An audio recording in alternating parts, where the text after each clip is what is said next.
देखिए, आज आप लोग को मैं नाइन्थ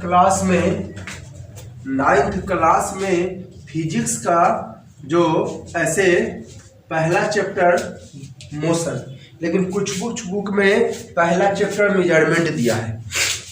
जैसे एससी वर्मा के बुक में पहला चैप्टर मेजरमेंट और ये दूसरा चैप्टर रखा है, लेकिन बहुत सारे बुक्स में मेजरमेंट नहीं देता, क्योंकि मेजरमेंट का यूज हमेशा हर एक चैप्टर में होते रहता है और वहीं पर उसका इस्तेमाल कर दिया जाता है। लेकिन मैंने आपको मेजरमेंट का 2 क्लास दिया है, 2 वीडियो दिया है, और बहुत ही इम्पोर्टेंट चीज़ है मेजरमेंट। हमेशा जो है हम मेजरमेंट यूज होता रहता है। तो आज मैं 9th क्लास में शुरू करने जा रहा हूँ 9th क्लास के फिजिक्स में मोशन चैप्टर।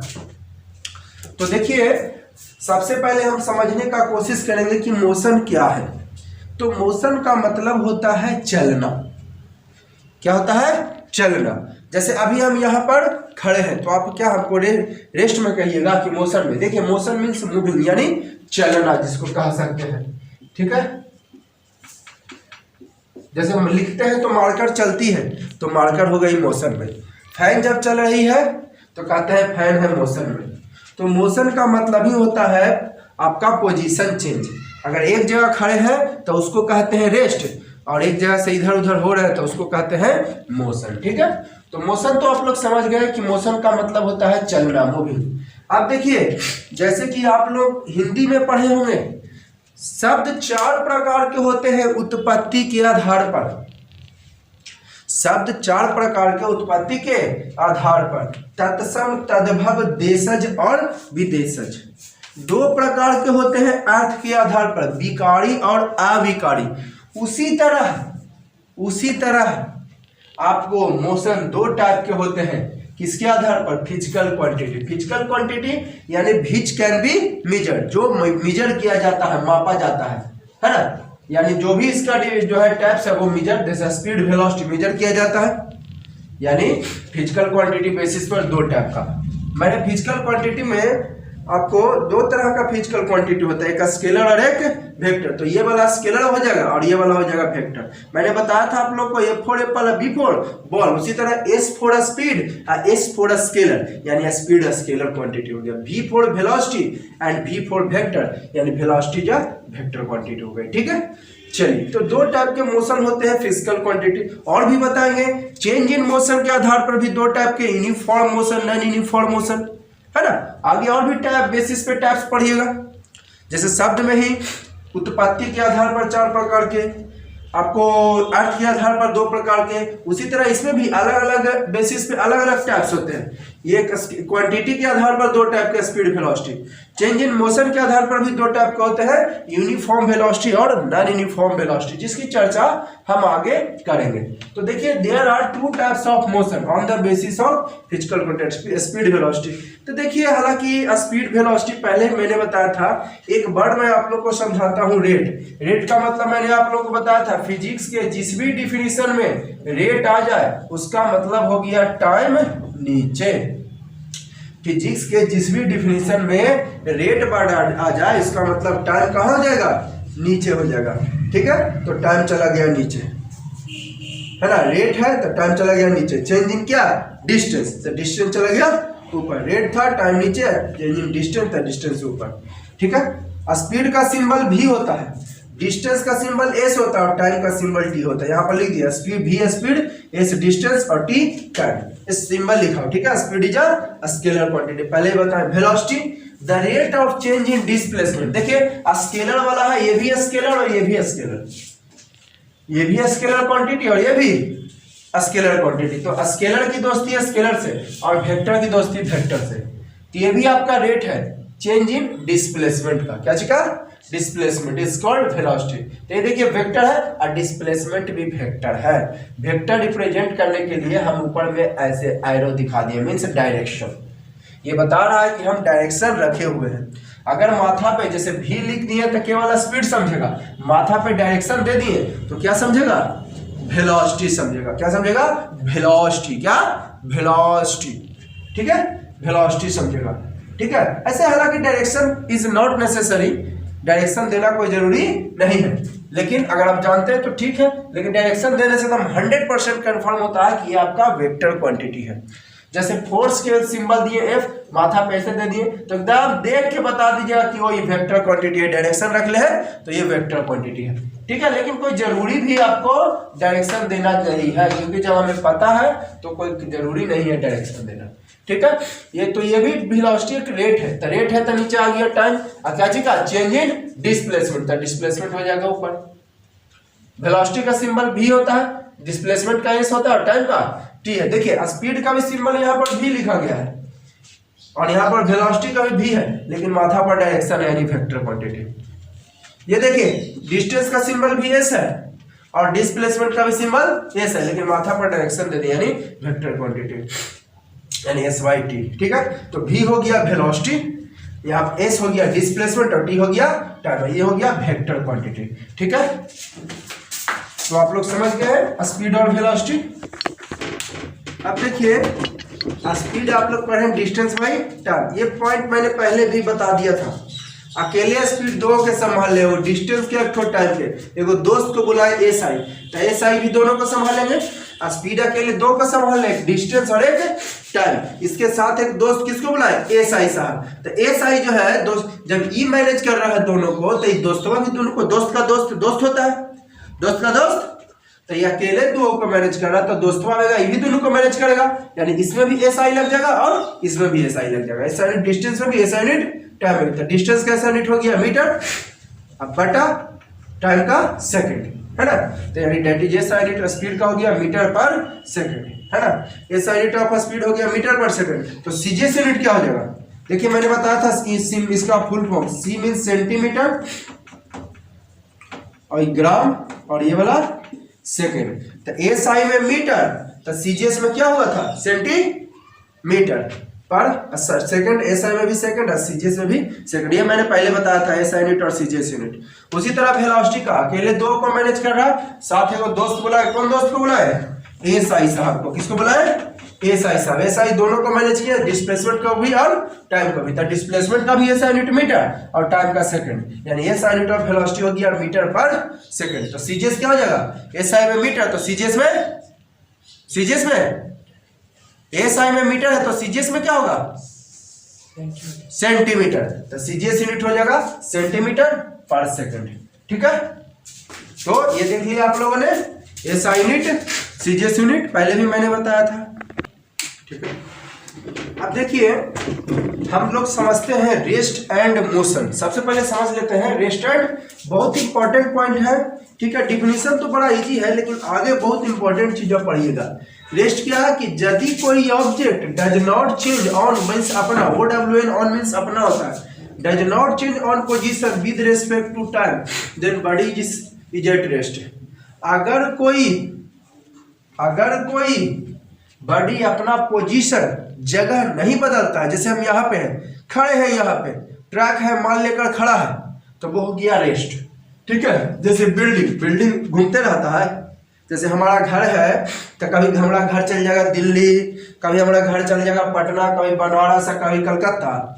ये हमारा इंस्टीट्यूट है, ये हमारा कोचिंग है, तो ये कोचिंग है, कभी पटना में चली जाएगी, कभी दिल्ली में, नहीं, हमेशा और हमेशा स्थिर है। कोई भी बिल्डिंग हो हमेशा स्थिर, ठीक है। अब अर्थक्वेक आ गया, भूकंप आ गया, तब तो उसका बातें अलग है। अब कहेंगे सर आप कहते हैं कि रेस्ट में है बिल्डिंग हुआ, अब भूकंप आ जाता था, तब भूकंप आ गया तो वो अलग बात है, भूकंप आ गया तो मोशन में हो गया बिल्डिंग, ठीक है। स्टैंडिंग कार, खड़ा कार, स्टैंडिंग कार मतलब वहीं पे वहीं के वहीं है, तो पोजीशन नहीं बता रहा। रेस्ट में इंडस्ट्री भी एक घर ही जैसा होता है, बड़ा बड़ा होता है, उसमें कुछ बनाए जाते हैं, सामान बनाए जाते हैं। तो रेस्ट में कोई book kept on a table, एक बुक है टेबल पे रखा हुआ, तो वो भी आपका हो जाएगा रेस्ट। रेस्ट का मतलब अपना पोजीशन जैसा तैस, पोजीशन नहीं बदलता है, तो रेस्ट समझ गया। मोशन जस्ट उल्टा, if an object changes own position with respect to time, यदि कोई ऑब्जेक्ट अपना पोजीशन बदलता है समय के साथ, है ना। If an object changes on direct position, यदि कोई ऑब्जेक्ट अपना पोजीशन बदलता है विद रिस्पेक्ट टू टाइम, समय के साथ, कॉल्ड मोशन। अगर अपना पोजीशन बदलता है तो हो गया मोशन। जैसे देखिए रनिंग कार रनिंग कर रहा है तो आज यहाँ है तो कल चला जाएगा कहीं और, आज है आपका हिलसा में तो कल चला जाएगा पटना में, है ना, आज है डियामा में तो कल कहीं और, आज डियामा में 10 मिनट बाद कहीं और।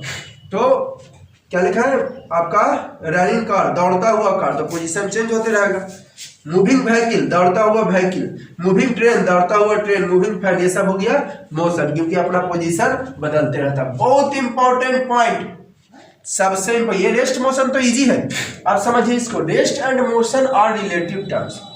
रेस्ट और मोशन जो है वो रिलेटिव टर्म्स है, एक दूसरे से जुड़ा हुआ है। आप कहिएगा कि सर कैसे, तो देखिए सबसे बड़ी समस्या है कि वही क्वेश्चन लिखनी, explain rest and motion are relative terms, है ना। रेस्ट और मोशन एक दूसरे से जुड़ा हुआ आखिर कैसे भाई? पहले मैं एग्जांपल देता हूं उसके बाद आपको समझाता हूं, ठीक है। पहले मैं एग्जांपल दे रहा हूं कि रेस्ट एंड मोशन जो है रिलेटिव आखिर कैसे है।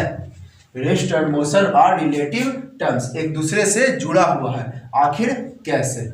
जैसे देखिए ध्यान से सुनिएगा, अगर आप बस पे सफर कर रहे हैं, यू आर ट्रैवलिंग बाय अ बस, तो बस पर जो पैसेंजर बैठा हुआ है आपको क्या कहेगा कि आप रेस्ट में है कि मोशन में है? सोच के जरा बताइए। तो रेस्ट में है। अगर कोई बस पर बैठा हुआ है व्यक्ति, वो अगर मैं पूछूं कि वो रेस्ट में है या मोशन में है, तो आप क्या कहिएगा कि वो रेस्ट में है। अगर कोई बस पर बैठा हुआ है तब वो रेस्ट में है। पैसेंजर कहेगा, पैसेंजर, अगर कोई बस पर बैठा हुआ तो पैसेंजर, क्योंकि पैसेंजर के नजर में आप अपना पोजीशन चेंज नहीं कर रहे हैं, आप भी वहीं पे बैठे हुए हैं, पैसेंजर भी, आप भी कहिएगा दूसरा पैसेंजर को कि रेस्ट में है, क्योंकि आपके नजर में वो अपना पोजीशन चेंज नहीं कर रहा है। लेकिन रोड पर जो आदमी खड़ा रहेगा वो तो कहेगा अरे वो तो जा रहे हैं, यानी रोड पर वाला आदमी, जिसको आप कह सकते हैं ऑब्जर्वर, ऑब्जर्वर के नजर में आप मोशन में है। तो ट्रेन पर या बस पर बैठा हुआ पैसेंजर कह रहा है रेस्ट में, और रोड पर वाला आदमी कह रहा है मोशन में। दोनों सही कह रहा है भाई, बताइए। ट्रेन पर जो बैठा हुआ आदमी क्या कहेगा, और ट्रेन के बाहर जो है वो क्या कहेगा? तो कौन गलती कह रहा है? दोनों का दोनों सही कह रहा है, दोनों 100% सही कह रहा है। इसलिए मैंने बोला rest and motion are relative terms. चलो एक और एग्जांपल देता हूं, ठीक है। चले आप एक ट्रैवल कर रहे हो कार से, कार के अंदर आराम से बैठा हुआ है, ड्राइवर बैठा हुआ है, आपके मम्मी बैठे हुए हैं, आपके पापा बैठे हुए हैं, आप बैठे हुए हैं, आपकी बहन बैठी हुई है। तो बताइए आपकी बहन आपको क्या कहेगा, रेस्ट में है या मोशन में है? कार के अंदर जब बैठे हुए हैं, खिड़की आपका विंडो वगैरह क्लोज है, तो क्या कहेगा कि रेस्ट में है कि मोशन में है? रेस्ट में, कार के अंदर जो बैठा हुआ है। लेकिन कार के बाहर वाला कहेगा वो कार जा रहा है, कार, तो आप भी जा रहे हैं, यानी कार के बाहर जो बैठा हुआ है, कार के बाहर जो खड़ा है या बैठा हुआ है, वो कहेगा कि कार मोशन में है, पैसेंजर मोशन में है। तो कौन गलती कर रहा है, कार के अंदर वाला कि कार के बाहर वाला? बोलिए कौन गलती कर रहा है? दोनों का दोनों सही कह रहा है। इसलिए मैंने बोला rest and motion are relative terms. Rest and motion are relative term. तो सबको क्लियर हो गई होगी कि रेस्ट एंड मोशन कैसे रिलेटिव है। तो देखिए अब मैं एक्सप्लेन कर रहा हूं आप लोगों को कि रेस्ट एंड मोशन रिलेटिव कैसे है एक दूसरे के।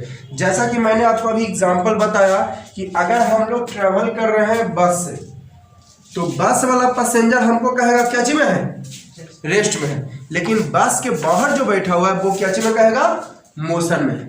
बस के जो बाहर बैठा हुआ है वो क्या कहेगा, मोशन में है। तो बस के पैसेंजर के नजर में आप पोजीशन अपना चेंज नहीं कर रहे हैं तो रेस्ट में कहा, लेकिन जो बस के बाहर है वो कह रहा है उसके नजर में आप पोजीशन चेंज कर रहे हैं तो मोशन में। तो यानी दोनों सही कह रहा है ना, इसलिए कह सकते हैं rest and motion are relative. इसलिए यहाँ एक्सप्लेन किया कि यदि हम लोग ट्रेवल कर रहे हैं बस से, तो पैसेंजर कहेगा, ऑल ऑफ पैसेंजर कहता है कि ऑल ऑफ अस, माने हम लोग, ऑल ऑफ अस का मतलब ही हम लोग होता है, रेस्ट में है because do not change own position, अपना पोजीशन नहीं बदल रहे हैं कंपेयर टू ईच अदर। लेकिन ऑब्जर्वर्स क्या कहेगा, says that passenger are in motion. Observer कहेगा कि पैसेंजर क्या चीज में है, मोशन में, क्योंकि हम लोग अपना डायरेक्शन चेंज कर रहे हैं। Observation compare to observer, compare to observer, है ना। ऑब्जर्वर के यहाँ पर थोड़ा सा गलती हो गया था, ऑब्जर्वेशन लिख दिया था मैंने, सुधार लीजिएगा थोड़ा सा। यहाँ पर मैंने ऑब्जर्वेशन लिख दिया था, ठीक है, तो यहाँ पे ऑब्जर्वर होगा, मैंने गलती से ऑब्जर्वेशन लिख दिया था। तो आपका पैसेंजर जो है, passenger are in motion because do not change in position. आपका ऑब्जर्वर मतलब रोड पर जो खड़ा है उसके नजर में मोशन में, तो दोनों सही करा। In this case all are correct, सब लोग सही है, इसलिए कह सकते हैं कि rest and motion are relative, है ना। Rest and motion clear. एक और एग्जांपल मैं आप लोगों को देता हूँ, rest and motion are relative how. चलिए अब दूसरा एग्जांपल से मैं क्लियर करता हूँ कि rest and motion are relative कैसे। पहला एग्जांपल ये दिया, चलो बस से ना, अब मैं ट्रेन से ट्रेवल कर रहा हूँ, उस समय बस से ट्रेवल कर रहा था। मैं किसके बारे में बता रहा हूँ आप लोगों को कि rest and motion relative terms कैसे है, उसके बारे में मैं एक्सप्लेन कर रहा हूँ कि rest and motion relative terms कैसे है। तो पहला बस वाला, आप देखिए ट्रेन से हम चल रहे हैं, if we travel by a train, तो पैसेंजर कहेगा कि हम लोग रेस्ट में हैं, क्योंकि पैसेंजर के नजर में हम अपना पोजीशन नहीं बदल रहे हैं। लेकिन रोड पर जो आदमी है वही लिखा मैंने, observer says that passengers are in motion because beat change own position compare to observer के जो रोड पर आदमी है उसके नजर में हम लोग अपना पोजीशन चेंज कर रहे हैं। तो दोनों के सही है, सबको सब सही है इस केस में, इसलिए कह सकते हैं कि आपका rest and motion are relative to each other. अब देखिए, अगर आप बस पे ट्रेवल कर रहे हैं तो बस के लिए हो गए पैसेंजर, यानी जिस पे ट्रेवल कर रहे हैं उसके लिए आप बन गए पैसेंजर। ट्रेन से ट्रेवल कर रहे हैं तो ट्रेन के लिए आप बन गए पैसेंजर, यानी जिससे ट्रेवल कर रहे हैं वो आपके लिए क्या बन गई, जिससे ट्रेवल कर रहे हैं, है ना, जिस पर आप ट्रेवल कर रहे हैं उसके लिए आप बन गए पैसेंजर। तो अर्थ पर भी तो हम ट्रेवल कर ही रहे हैं, तो अर्थ के लिए हम आप लोग पूरे दुनिया के लोग पैसेंजर हुए। हम लोग बस से ट्रेवल कर रहे हैं तब बस के लिए हो गए पैसेंजर, ट्रेन से ट्रेवल कर रहे हैं तो ट्रेन के लिए हो गए passenger.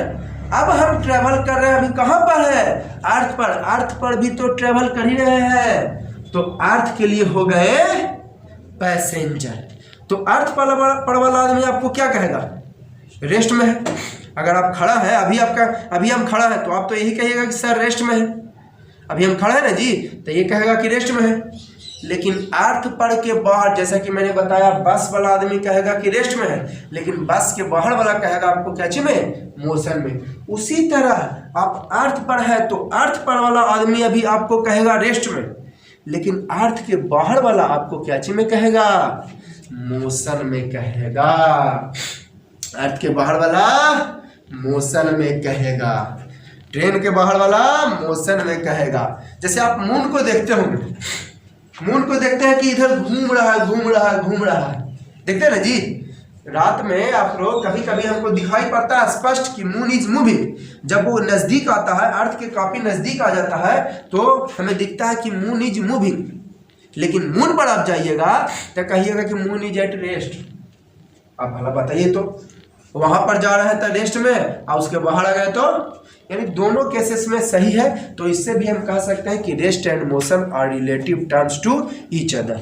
Rest and motion are relative terms. एक बार मैं फिर से एक्सप्लेन कर रहा हूँ, बस पर है तो बस के लिए पैसेंजर, अर्थ पर है तो अर्थ के लिए क्या बन गया, पैसेंजर। अभी हमको क्या कहिएगा, रेस्ट में है, ठीक है। लेकिन अर्थ के बाहर वाला क्या कहेगा, मोशन में, क्योंकि अर्थ भी घूम रही है जी। अगर अर्थ नहीं मूव कर रही है तो काहेला पढ़ते rotation time 24 hours, revolution time 365 days लगभग। ऐसे accurate revolution time of earth होता है, accurate revolution time of earth is 365 days, 5 hours, 56 minutes, 49 seconds और 11 moments। तो कह सकते हैं अप्रॉक्स मीन्स लगभग 365 days और 5 hours 56 minutes ना, तो लगभग कह सकते हैं 6 hours। है ना। एक्यूरेट रिवोल्यूशन टाइम है 365 दिन, 5 घंटा 56 मिनट 49 सेकंड 11 मोमेंट। मोमेंट हो गया 1 सेकंड में 100 मोमेंट, 1 सेकंड में 100 मोमेंट्स। ये एक्यूरेट टाइम यानी लगभग राउंड फिगर में देखा जाए तो 5 आवर्स 56 मिनट्स यानी लगभग 6 घंटा।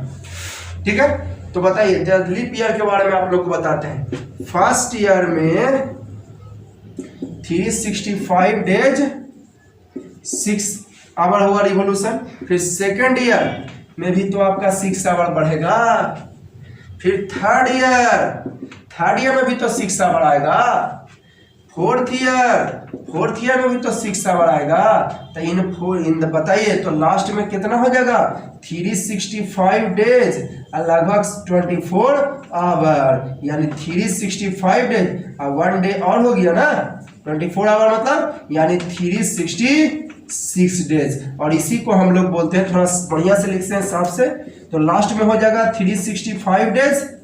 ध्यान दीजिए फर्स्ट ईयर में 365 डेज 6 आवर हुआ। फिर अगला साल भी तो 6 आवर इंक्रीज करेगा, लेकिन हम लोग जोड़ते नहीं है। क्या करते हैं लास्ट में 4 साल आता है तो एक के बार जोड़ देते हैं, है ना, जो कि जिसमें 28 फरवरी जो होता था वो 29 फरवरी हो जाता है ना। हम लोग क्या करते हैं फर्स्ट ईयर में 365 दिन 6 घंटा हुआ, फिर 6 घंटा दूसरा साल में, तीसरा साल में भी है, चौथा साल में, लेकिन हम क्या करते हैं पहला साल में 6 आवर गायब कर दिए, सेकंड ईयर में भी 6 आवर गायब कर दिए, थर्ड ईयर में फोर्थ ईयर में क्या करते हैं सबको एक साथ कंबाइन कर देते हैं। तो 6 6 6 24 आवर टोटल हो गया, 365 डेज और 24 आवर यानी 365 डेज हो गया 1 डे। तो कितना हो गया 360। इसी को हम लोग बोलते हैं लीप ईयर, है ना। क्या बोलते हैं यार, इसको पढ़ते हैं यार। तो बताइए इसको पहले अगर कहेगा ए लगेगा कि आई लगेगा तो आई ईयर होगा जी, आई ईयर होगा। क्यों होगा आई ईयर, क्योंकि प्रोनाउंसिएशन कॉन्सोनेंट है। यार पढ़ते हैं लेकिन आप लोग क्या कहते हैं ई यार, तो कहेगा वो आई ईयर होगा, है ना। नहीं आई नहीं, इसका प्रोनाउंसिएशन ई नहीं होता, यार, तो कॉन्सोनेंट है इसलिए आ होगा। ठीक है, समझ गए आप लोग। तो यही जो है हर एक 4 साल पे एक होता है लीप ईयर। हर एक 4 साल पे क्या होता है लीप ईयर, जो कि 28 फरवरी के जगह 29 फरवरी हो जाता है। तो ये तो आप लोग समझ गए आप लोग एक्यूरेट रिवोल्यूशन टाइम। हाँ, तो मैं बता रहा था आप लोगों को कि कहिएगा सर ठीक है हम अभी आप हमको देख रहे हैं तो कह रहे हैं रेस्ट में। ये कैसे कह सकते हैं कि अर्थ मोशन में है। बात को तो आपको देख रहा है रोड पर वाला आदमी, ट्रेन को तो देख रहा है रोड पर वाला आदमी, प्लेटफॉर्म पर वाला आदमी की ट्रेन जा रही है। तो अर्थ को कौन देख रहा है, अर्थ के, अरे आप बताइए पहले सोचिए उसके बाद देखिएगा। अगर अर्थ मूव नहीं कर रही है तो काहे आप रोटेशन और रिवोल्यूशन, रोटेशन मतलब अपना जगह पे, देखिए रोटेशन का मतलब अपना जगह पे घूमना, अपना ही पॉइंट पे, है ना। रोटेशन मीन्स होता है rotation moving at on OWN on axis, अपने अक्ष पर घूमना। ये देखिए एक बार पूरा अपने ही पॉइंट पे घूम के ये रोटेशन हुआ, ठीक है, ये क्या होगा ये रोटेशन। अब एक बार पूरा घूमते घूमते घूमते घूमते घूमते पूरा एक चक्कर लगा लिया, एक बार पूरा घूमते घूमते एक चक्कर। जैसे आपको एग्जांपल से मैं समझा रहा हूँ, देखिए ये स्टिक है, ये स्टिक को मैंने अर्थ मान लिया, इस स्टिक को मैंने क्या मान लिया अर्थ। तो इसके एक बार इस तरह से हो गए तब ये हो गया रोटेशन, और एक बार ऐसे घूमते घूमते घूमते घूमते घूमते घूमते घूमते घूमते घूमते घूमते घूमते घूमते घूमते घूमते फिर यहीं पे आ गए तो ये हो गई रिवोल्यूशन। मैं फिर से रिपीट कर रहा हूँ, इसको मैं अर्थ मान लिया कंसीडर, तो अर्थ रोटेशन क्या हुआ ये देखिए, ये अपना पॉइंट पे घूमे, एक बार पूरा घूम गया तो ये हो गया रोटेशन। इस तरह से करते करते, इस तरह से करते करते करते करते करते करते करते करते आपको 365 डेज लग जाता है, एक साल पूरा एक चक्कर लगाने में। तो पूरा एक बार घूम गए तो रिवोल्यूशन, और उसी पॉइंट पे मूव किए तो रोटेशन। एक बार पूरा घूम गए रिवोल्यूशन, और उसी पॉइंट पर रोटेशन, ठीक है। तो देखिए रोटेशन मतलब मूविंग एट ऑन एक्सिस। अब देखिए रोटेशन टर्म, तो रोटेशन टाइम अर्थ का जो है 24 आवर्स है, सब लोग जानते हैं। इसी रोटेशन के कारण डे और नाइट होता है ना। कैसे, जो मैं एक्सप्लेन करता हूँ। Due to revolution change off season occurs, है ना। रोटेशन के कारण आपका डे और नाइट होता है। आइए आपका ड्यू टू रिवोल्यूशन के कारण चेंज ऑफ सीजन होता है। तो अभी आपने क्या देखा कि रोटेशन के कारण डे और नाइट होता है और रिवोल्यूशन के कारण चेंज ऑफ सीजन। देखिए कैसे रोटेशन के कारण आखिर डे और नाइट होता है, ध्यान से देखिए।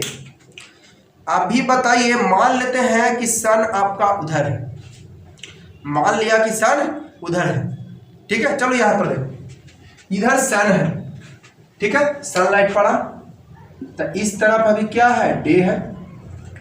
सनलाइट इधर पड़ा तो इस तरफ क्या कहिएगा कि डे है और इस तरफ नाइट है ना, नहीं ना कहिएगा। लेकिन मैंने अभी बताया आपको रोटेशन, इधर अगर डे है, मान लीजिए ये मेरे मौत के तरफ डे है, अभी मेरे मौत के तरफ डे है, ठीक है। अब रोटेशन मतलब अपना ही पॉइंट पे घूमना, तो अपना ही पॉइंट पे घूम घूम के ऐसे आ गया। तो पहले इधर डे था, अब सन उधर है, ठीक है। मेरा अंगुली देख रहा है ना, मेरे अंगुली की तरफ सन है, तो आप बताइए इधर डे और इधर नाइट, तो रोटेशन के कारण हुआ। एक बार मैं फिर से रिपीट कर रहा हूँ, सन आपका मेरे अंगुली के साइड है, अंगुली के अपोजिट साइड, अंगुली है, देख रहे हैं ना मेरा, इधर आपका सन है, सनलाइट अभी आ रही है हम पे, तो इधर क्या होगा, सनलाइट आ रही है, डे। अर्थ तो एक ऑपाक्यू ऑब्जेक्ट है, पढ़े ना, ऑपाक्यू जिससे लाइट आर पार नहीं होता है, जिससे लाइट आर पार नहीं होगा, तो इधर से उधर लाइट जाएगा नहीं, तो इधर डे होगा और अपोजिट साइड क्या होगा। जैसे आप लोग पढ़े ना कि नॉर्थ पोल में डे है तो साउथ पोल में नाइट है, नॉर्थ पोल में मॉर्निंग है तो साउथ पोल में इवनिंग है ना। ऐसा रीजन क्यों होता है, क्योंकि देखिए हमारा अर्थ जो है एक ऑपाक्यू ऑब्जेक्ट है, हमारा अर्थ एक ऑपाक्यू ऑब्जेक्ट है, लाइट इससे आर पार नहीं हो सकता है। तो इधर अगर डे मान लेते हैं तो इधर क्या हो जाएगी, नाइट। अब रोटेशन मतलब अपना ही पॉइंट पे घूमना, तो ये रोटेशन के कारण अब देखिए इधर से इधर आ गया, तो अब इधर क्या हो गया, इधर लाइट आ रहा है, इधर लाइट आएगी नहीं आएगी, तो इधर क्या हो जाएगी, नाइट और इधर डे। तो इसी को तो रोटेशन बोलते हैं, इसी को हम लोग बोलते हैं रोटेशन। तो रोटेशन के कारण आपका हो गया डे और नाइट, ठीक है, क्लियर हो गया। Due to rotation day and night occurs, occur मैंने दोहराना, ठीक है, ये क्लियर हो गया। अब देखिए रिवोल्यूशन, जैसे यहां पर ये देखिए इधर डे है और इधर नाइट है, अब फिर घूम के इधर से इधर आ जाएगा। जैसे ध्यान दीजिए, इधर आपका डे है, इधर डे है, तब घूम के फिर इधर आ जाएगा, तो इधर क्या हो जाएगा, नाइट और इधर डे, ठीक है। तो रोटेशन के कारण हुआ, क्लियर हो गया। अब देखिए रिवोल्यूशन के कारण कैसे चेंज ऑफ सीजन होता है। जैसे ध्यान दीजिएगा, ये आपका सन है और ये आपका अर्थ है। अब ये सनलाइट अगर सीधा पड़ रहा है, ठीक है, अगर ये सनलाइट सीधा पड़ रहा है, ध्यान से देखिएगा, ये सन है और ये चलो यहां पर मान लेते हैं ये अर्थ है, सनलाइट सीधा पड़ रहा है, तभी इधर होगा समर सीजन। तो क्या हो जाएगा इधर, समर सीजन। अगर सनलाइट सीधा है, अब जो है मान लेते हैं सन इधर से इधर आ गया, तो थोड़ा डिस्टेंस पे आ गया, अब इधर क्या हो जाएगा, इधर से सन थोड़ा दूर ना हो गया, तो ये हो जाएगा इधर क्या हो जाएगा, विंटर सीजन। और ना बहुत ज्यादा दूर हो और ना बहुत कम दूर हो, तो कहते हैं स्प्रिंग सीजन, मतलब वसंत ऋतु। फिर से देखिए एक बार, ये आपका सन है और ये आपका मान लिया मैं अर्थ है। अब सामने है एकदम, देखिए समर सीजन में सन एकदम माथा पे आ जाता है, समर सीजन में सन एकदम माथा पे आ जाता है, तो ये अर्थ है। तो मान लेता हूं, मान लिया कि इधर समर सीजन है, मान लिया कि इधर क्या है, समर सीजन। अब फिर घूम के जाएगा ना इधर जी, तब थोड़ा दूर ज्यादा हो गया, तब इधर कौन सी हो जाएगा, लाइट तिरछा पड़ रहा है इसका मतलब, तो इधर हो जाएगा कौन सीजन, विंटर सीजन। और न बहुत ज्यादा दूर है और न बहुत कम दूर है, तो ये होता है आपका क्या चीज, स्प्रिंग सीजर। न बहुत ज्यादा दूर और न बहुत कम दूर, तो होता है स्प्रिंग सीजर। और due to revolution change off season. Clear हो गई आप लोग को? ठीक है। शायद आप लोगों के दिमाग में एक सवाल उठा होगा, अगर नहीं उठा होगा सवाल तो मैं आप लोगों को अब सवाल देता हूं। कहिएगा सर अर्थ जब मूव कर रहा है, ध्यान से जरा मेरा सवाल सुनिएगा, earth is moving then we do not feel about opposite side of window door वगैरह वगैरह। अगर अर्थ मूव कर रही है तो हम लोग क्यों नहीं महसूस करते हैं कि खिड़की उधर वाला खिड़की इधर आ गया, मेरा गेट था ईस्ट डायरेक्शन में, वेस्ट डायरेक्शन में क्यों नहीं चला गया नॉर्थ डायरेक्शन में? क्योंकि आपने अभी बताया कि अर्थ मूव कर रही है। देखिए ध्यान से सुनिएगा, देखिए अर्थ मूव कर रही है, अर्थ मूव कर रही है, तो अभी इधर था, इधर से इधर हो गया, तो खिड़की या हमारे घर वाला खिड़की या कहीं ना पूर्वाड़ी से पछियाड़ी चल जाता है, उत्तरवाड़ी से दक्षिण कहीं नहीं चल जाता है। सवाल शायद आपके दिमाग में आ रही होगी, अगर नहीं आ रही होगी तो अब तो आ गई होगी, अब आ गई ना सवाल। तो देखिए आखिर ऐसा हमें महसूस क्यों नहीं होता है। चलिए आप देख रहे होंगे कि मेरे पॉकेट में एक मार्कर है और एक पेन है। मेरे पॉकेट में क्या है, मार्कर है और एक, अब मैं मूव कर रहा हूं तब मेरे साथ साथ ये मार्कर पेन भी मूव कर रही है। ध्यान से सुनिएगा, अगर मैं मूव कर रहा हूं, देखिए ये मार्कर है पेन है, और अब मैं मूव कर रहा हूं तब मेरे साथ साथ ये मार्कर और पेन जो है वो भी मूव कर रही है ना। अभी अगर हम मान लेता हूं ईस्ट डायरेक्शन में हूं, कंपेयर तुलना किया, मैं मान लिया कि ईस्ट डायरेक्शन, ठीक है, तो ये दोनों भी ईस्ट डायरेक्शन में, अब चला गया वेस्ट में, तो ये दोनों मार्कर और पेन भी कौन डायरेक्शन में, वेस्ट डायरेक्शन में। मान लिया कि मैं नॉर्थ डायरेक्शन में, कंपेयर कर रहा हूं, मैं तुलना कर रहा हूं, ठीक है। मान लो कि मैं इधर नॉर्थ डायरेक्शन में हूं, तो ये मार्कर पेन भी किस डायरेक्शन में भी है, नॉर्थ में। अब देखिए मैं घूम गया इधर, तो ये अब मैं घूमा तो ये भी तो घूमा, तो वही बात है बउआ कि earth is moving then all object on the earth also moving. ठीक है, जब अर्थ मूव कर रही है, जैसे कि मैंने बताया मार्कर पेन रखा हुआ है मेरे पास, तो मैं मूव कर रहा हूं, तो मेरे साथ साथ देखिए ये मार्कर और पेन भी मूव कर रही है। फिर से देखिए ये मार्कर पेन रखा हुआ है, मैं मूव कर रहा हूं, अब तो मार्कर और पेन वही जगह रह गया जी हवा में, मैं मूव कर रहा हूं, यहाँ पर है मार्कर, तो देखिए मैं मूव किया, यहाँ से इधर चल गया, देखिए तो यहीं पर है मार्कर, यहीं पर है मार्कर, मार्कर भी मेरे साथ चला आया। तो उसी तरह अर्थ मूव कर रही है, तो अर्थ पर जितना भी ऑब्जेक्ट है साथ साथ ऑल्सो मूविंग, वो भी मूव कर रही है। ये तो क्लियर है। चलो अब बस पढ़ाओ, बस पढ़ाओ, ध्यान दोगे तो बस पर आप मूव कर रहे हो, अगर आप मूव कर रहे हो क्या चीज पर, बस पर, तो बस के साथ साथ बस अपना, ध्यान से सुनोगे, बस अपना डायरेक्शन चेंज किया नॉर्थ से ईस्ट। बस कहां से कहां गया, नॉर्थ से ईस्ट चला गया, मान लेते हैं। तो मैं बता रहा था कि बस मान लीजिए कि बस नॉर्थ में भी जा रहा है और नॉर्थ से चला गया ईस्ट में, है ना, बस जा रहा है नॉर्थ में और नॉर्थ से चला गया ईस्ट में, ठीक है। मान लेता हूं ये बस, इसमें लगा हुआ एक विंडो है, तब विंडो भी तो बताइए ना, नॉर्थ से ईस्ट जाएगा ना बउआ, ठीक है। मान लेते हैं बस चला गया नॉर्थ से ईस्ट, चलो इसको मैं बस मान लिया, ठीक है।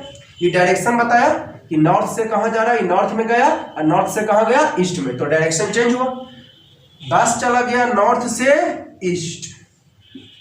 तो ये विंडोवा जो लगा था या इसमें जो दरवाजा था वो भी चला गया नॉर्थ से, तो बताइए बस के लेवल में इसका डायरेक्शन चेंज हुआ, ये भी ईस्ट में, ये भी ईस्ट में, इधर भी नॉर्थ में, इधर नॉर्थ में, तो बस के कंपेयर में विंडो और डोर का डायरेक्शन चेंज, इसीलिए हमें ऐसा महसूस होता है कि विंडो जो है वहीं के वहीं है, डोर वहीं के वहीं है, ठीक है। चलो ये देखिएगा बस है, ये क्या है, बस है, इधर से चलाया बस, यहाँ पे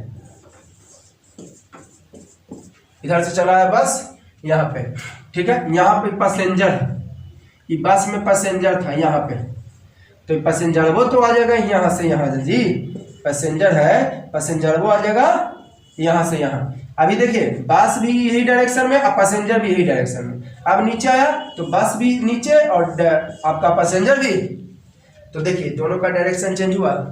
तो बस के नज़र में डायरेक्शन चेंज हुआ, मैं ये नहीं कह रहा हूँ, लेकिन कंपेयर टू बस there is no change in direction, then we do not feel about change in direction of windows, doors वगैरह वगैरह। क्लियर हो गया? तो बस अपना डायरेक्शन चेंज करती है, तो उसके साथ साथ जितना भी है सब जो है डायरेक्शन चेंज किया। जैसे जैसे बस जाएगा वो वैसे वैसे उसमें जो लगा हुआ विंडो है, जो पैसेंजर है, वो जाएगा। तो बस के लेवल में डायरेक्शन चेंज नहीं हुआ, इसलिए हमें एहसास नहीं हुआ। शायद 4th 5th क्लास में ये सवाल आपके दिमाग में जरूर उठा होगा, लेकिन शायद वहां पर आंसर नहीं मिला होगा आप लोगों को। मैंने आंसर दे दिया कि अगर बस चला गया, ध्यान में रखिए, बस चला गया यहाँ से ऊपर, तो इसमें जो विंडो लगा हुआ था ये भी चला गया यहाँ से यहाँ। तो देखिए ये भी ऊपर, अब विंडो भी ऊपर, ये भी राइट साइड, अब विंडो भी राइट साइड। तो इसके लेवल में डायरेक्शन चेंज नहीं हुआ, ऊपर गया तो ये भी ऊपर गया, तो डायरेक्शन चेंज नहीं हुआ। तो क्लियर हो गया? तो जैसे जैसे बस गया वैसे वैसे हम किए, इसलिए हमें डायरेक्शन चेंज का एहसास नहीं हुआ। अब देखिए ध्यान दीजिए, चलो ये बस ही है, बस जा, चलो बस छोड़ो यार, बहुत बस बस बस बस बस बस। चलो मैं मोटरसाइकिल, है ना, मजा आता है चलाने में। बाइक है ना, बाइक जा रही था, तो हमको लगता है ना कि कोई ढकेल रहा है पीछे, लगता है हैंडलवा छोड़ देंगे तो फिर कहाँ जाएंगे। ऐसा फील किया आप लोग? बाइक पर ट्रेवल करते हैं तो आपको लगता हो ना कि कोई ढकेल रहा है। सही बात है, ये मोशन ऑफ बाइक है, motion of bike, direction bike का डायरेक्शन है। तो देखिए अगर आप 8th क्लास में एक वर्ड पढ़े होंगे फ्रिक्शन, मैं भी पढ़ाऊंगा आप लोगों को फ्रिक्शन। जैसे 8th क्लास में फ्रिक्शन पढ़े होंगे तो मैं भी आपको फ्रिक्शन बहुत पढ़ाऊंगा, डिटेल में पढ़ाऊंगा। तो बस बाइक जा रहा है इधर, तो एयर आप पे देखिए, मैंने एक बताऊंगा इसी में आपको, अगला चैप्टर न्यूटन थर्ड लगा। आप किसी पे फोर्स लगाते हो तो वो भी आप पे लगाएगी। तो आप जा रहे हो तो हवा को ढकेल रहे हो जी, तो हवा भी आपको ढकेलेगा, लेकिन अपोजिट डायरेक्शन में। कहाँ? अपोजिट डायरेक्शन में। इसीलिए हमें महसूस होता है कि कोई हमें ढकेल रहा है अपोजिट डायरेक्शन में। एक लास्ट बार मैं फिर से रिपीट कर रहा हूं, अगर मान लिया कि बाइक जा रहा है इधर, बाइक जा रहा है, ठीक है, और तो क्या महसूस करते हैं कि लगता है हमको कोई ढकेल रहा है कि हैंडल छोड़ देंगे तो फेंका जाएंगे, है ना। तो ऐसा सही में होता है, क्योंकि आप जो है आप जा रहे हैं तो हवा को जो है धक्का दे रहे हैं। फोर्स में मैं पढ़ाऊंगा कि आप किसी पे फोर्स लगाओगे तो वो भी आप पे फोर्स लगाएगी। तो जब आप ट्रेवल कर रहे हो तो आप एयर पे फोर्स लगा रहे हो, तो एयर भी आप पे फोर्स लगाएगी, लेकिन अपोजिट डायरेक्शन में, है ना। तो यही अपोजिट डायरेक्शन में फोर्स लगने के कारण आपको लगता है कि कोई हमें ढकेल रहा है। क्लियर हो गया? ऐसा फील किए। चलिए मान लिया आपकी बस ये है, ये बस है, ये जा रही है इस डायरेक्शन में, है ना, डायरेक्शन ऑफ बस, ये बस का डायरेक्शन है। आप कभी गौर कीजिएगा, या नहीं गौर किए भी होंगे, और नहीं गौर किए तो जरूर कभी ना कभी गौर कीजिएगा।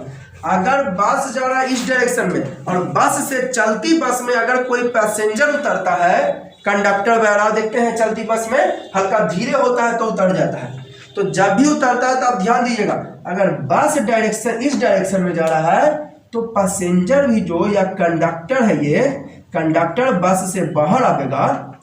ध्यान रहे, कंडक्टर अगर बस से बाहर आएगा तो वो भी इसी डायरेक्शन में उतरेगा, इसी डायरेक्शन में उतर के थोड़ा दौड़ेगा। ध्यान रहे, बस जा रहा है राइट साइड में, दिख रहा है ना, डेस्कटॉप पे व्हाइट बोर्ड पे आपको लिखा हुआ है डायरेक्शन ऑफ बस। बस किधर जा रही है? ये देखिए मेरा राइट हैंड है, ये क्या है? Right hand. तो राइट साइड में बस जा रही है। अब बस से अगर कोई उतरता, कोई भी आदमी, चाहे वो कंडक्टर हो, ड्राइवर हो वगैरह वगैरह, तो आप ध्यान दीजिएगा, कोई भी अगर उतरता हो बस से, है ना, चलती हुई बस से अगर कोई भी उतरता हो, ड्राइवर तो नहीं उतरेगा, लेकिन बगल में रहता है उपचालक, वो तो जरूर उतरेगा। कहेगा सर ड्राइवर उतरता है, ड्राइवर कैसे चलती बस में उतरेगा? उपचालक, उसको भी तो ड्राइवर कहते हैं, दो को ड्राइवर होता है। अलग बात है कि सब बस उसमें छोटा मोटा बस में नहीं रखता है, लेकिन बड़ा बड़ा बस जो रहता है जो दूर दूर जाता है उसमें 2 ड्राइवर होते हैं, ठीक है। तो मान लेता हूँ कोई उतर रहा है, ठीक है, कोई उतर रहा है बस से, तो बस इधर जा रहा है तो उतरेगा चलती बस में तो वो भी इधर ही जाएगा।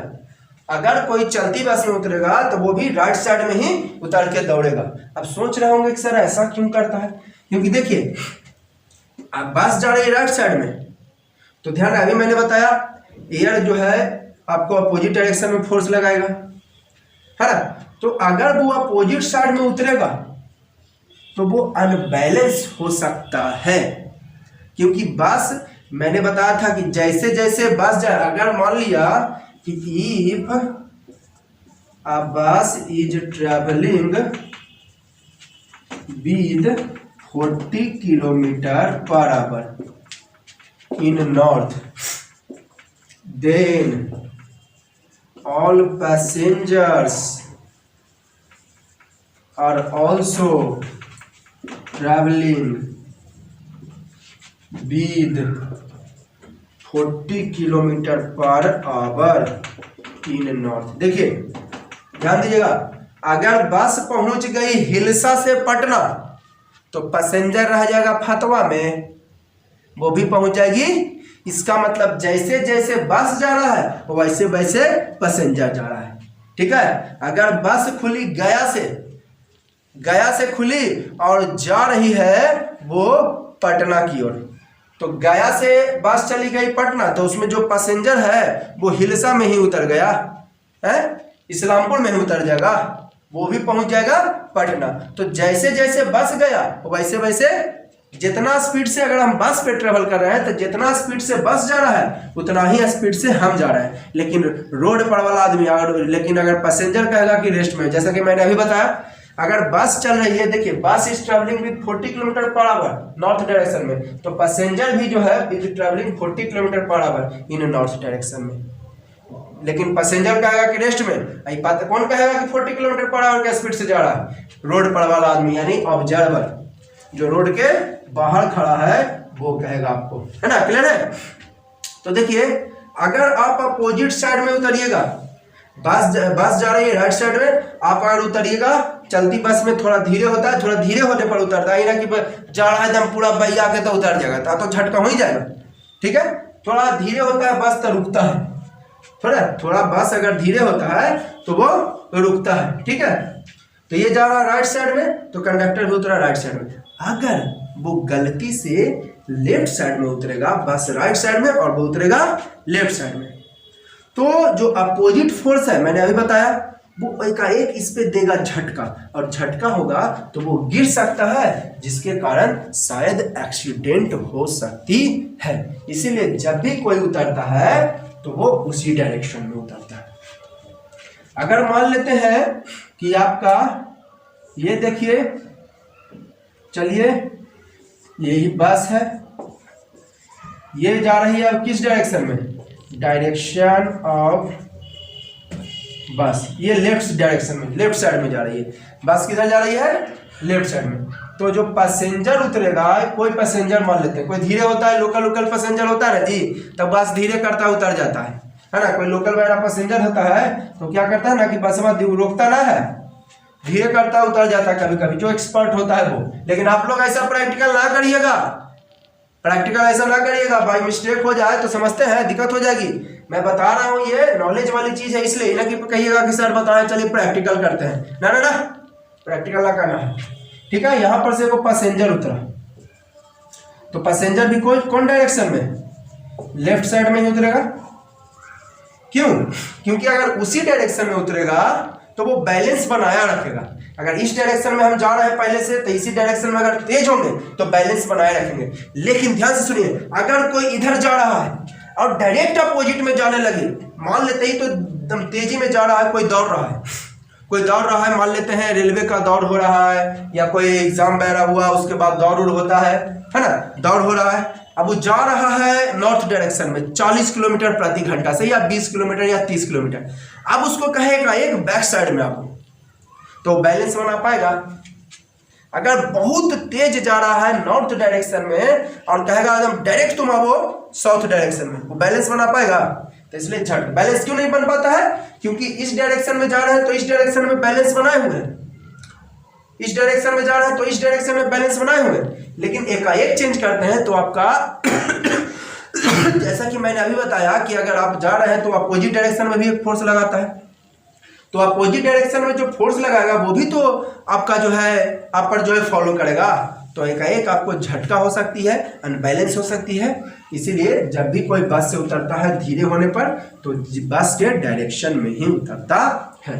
ठीक है, अब देखिए वो मान लेते हैं इस पर कोई खुरफाती आदमी बैठा हुआ है, बस के ऊपर बैठ जाता है, छोटा महाचंडाल कहीं का बैठ के जो है थोड़ा सा खिलबुलाते रहता है कि कौन है, आई हाथ है इसको में, चलो एक हाथ में 4 अंगुली है, एक हाथ में 5 गो, अरे 4 गो में, चलो 5 गो एरा में कर देते हैं, एरा में 4 अंगुली है, एरा में रख ले है बॉल, एक छोटा बॉलवा फेंक दिया ऊपर, कोई होता ना खुरपाती, देखने में लग रहा है एक छोटा खुरपाती है ना, देखने में लग रहा है एकदम, तो बस है, बस जा रहा है इधर और बस पे से वो उछला दिया बॉल, तो देखते हैं कभी कभी देखते हैं कि बॉल कैच नहीं हो पाता है, कारण क्या है कि बस तो इधर निकल गया, बस तो इधर निकल गया, ठीक है, लेकिन बस इस डायरेक्शन में गया, ये गया ऊपर, तो तब तक तो बस आगे निकल गया, इसलिए शायद कैच नहीं हो पाती। एक बार मैं फिर से रिपीट कर रहा हूँ कि कोई खुरफाती आदमी बैठा हुआ है बस के छत्ता पर, महाचंडाल देखने में लग रहा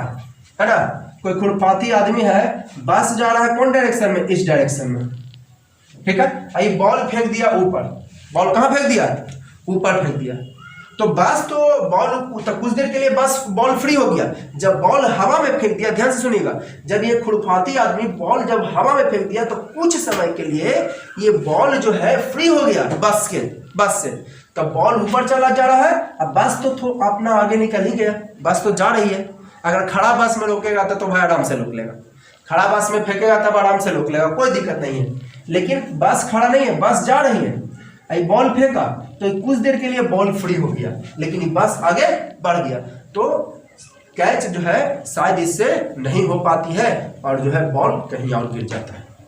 बस जा रही है इस डायरेक्शन में, बॉल को ऊपर फेंक दिया तो कुछ समय के लिए बॉल ये फ्री हो गई, तो बॉल फ्री हो गई कुछ समय के लिए, ठीक है, लेकिन बस तो भाई इधर जा ही रहा है, तो बॉल कुछ समय के लिए फ्री हो गया, तो शायद इससे कैच नहीं हो पाता है।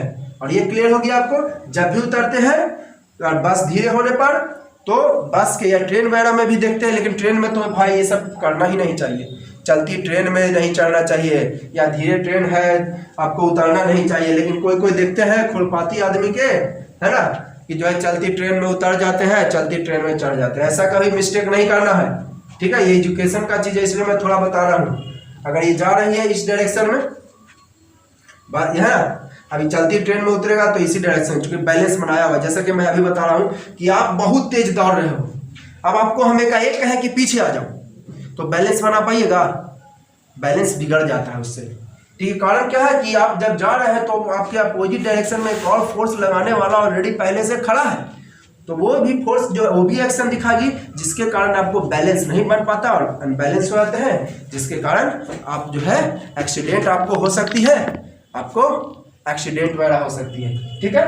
तो उम्मीद करते होंगे कि आप लोग को समझ में आ रही होगी और वीडियो अच्छी लग रही हो तो प्लीज़ लाइक जरूर कीजिए और सब्सक्राइब कीजिए और अपने दोस्तों को शेयर कीजिए, ताकि अगले नेक्स्ट आने वाले वीडियो भी जो है उसका भी एंजॉय आपके दोस्त